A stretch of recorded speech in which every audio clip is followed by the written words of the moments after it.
ನಿಮ್ಮ ಮಕ್ಕಳಿಗೆ ಅಕ್ಷರಾಭ್ಯಾಸ ಮಾಡಿಸಲು ಅಥವಾ ಶಾರದಮ್ಮನ ದರ್ಶನ ಪಡೆಯಲು ನೀವು ಶೃಂಗೇರಿಗೆ ಹೋದರೆ ಖಂಡಿತ ದೇವಸ್ಥಾನದ ಹೊರಭಾಗದಲ್ಲಿರುವ ಅಂದರೆ ದೇವಸ್ಥಾನದ ಪಾರ್ಕಿಂಗ್ ಲಾಟ್ ಎದುರಿಗಿರುವ ಅಂಗಡಿಗಳಲ್ಲಿ ಈ ಸಾಂಬಾರು ಪದಾರ್ಥಗಳನ್ನು ತಪ್ಪದೇ ಕೊಂಡುಕೊಳ್ಳಿ.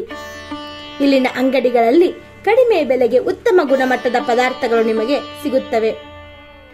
ಕರಿಮೆಣಸು, ಏಲಕ್ಕಿ, ಅಜ್ವಾನ, ದಾಲ್ಚಿನ್ನೆ ಅಥವಾ ಚಕ್ಕೆ, ಲವಂಗ, ಧನಿಯಾ, ಜೀರಿಗೆ, ಶುಂಠಿ, ಸೋಂಪು, ಮೆಂತೆಕಾಳು, ಪ್ಯೂರ್ ಇಂಗು, ಜಾಜಿಕಾಯಿ, ಅರಿಶಿನ, ಅಳಲೆಕಾಯಿ, ಸಾಸಿವೆ ಸೇರಿದಂತೆ ವಿವಿಧ ಬಗೆಯ ಸಾಂಬಾರ್ ಪದಾರ್ಥಗಳು ನಿಮಗೆ ಇಲ್ಲಿ ಕಡಿಮೆ ಬೆಲೆಗೆ ಸಿಗುತ್ತವೆ. ಅಲ್ಲಿ 2-3 ಅಂಗಡಿಗಳು ಇವೆಯಾದರೂ ನಾವು ಕೊಂಡಿದ್ದು SR ಸ್ಪೈಸಿಸ್ ಎಂಬ ಅಂಗಡಿಯಲ್ಲಿ. ಅಲ್ಲಿ ಎಲ್ಲ ರೀತಿಯ ಮಸಾಲಾ ಪದಾರ್ಥಗಳು ಹಾಗೂ ಡ್ರೈ ಫ್ರೂಟ್ಸ್ ಸಿಗುತ್ತವೆ. ಟೀ ಪೌಡರ್ ಮತ್ತು ಕಾಫಿ ಪೌಡರ್ ಅಂತೂ ಅದ್ಭುತವಾಗಿವೆ. ಇವಷ್ಟೇ ಅಲ್ಲದೆ 106 ಬಗೆಯ ತಿಂಡಿ ತಿನಿಸು ಅಲ್ಲಿವೆ.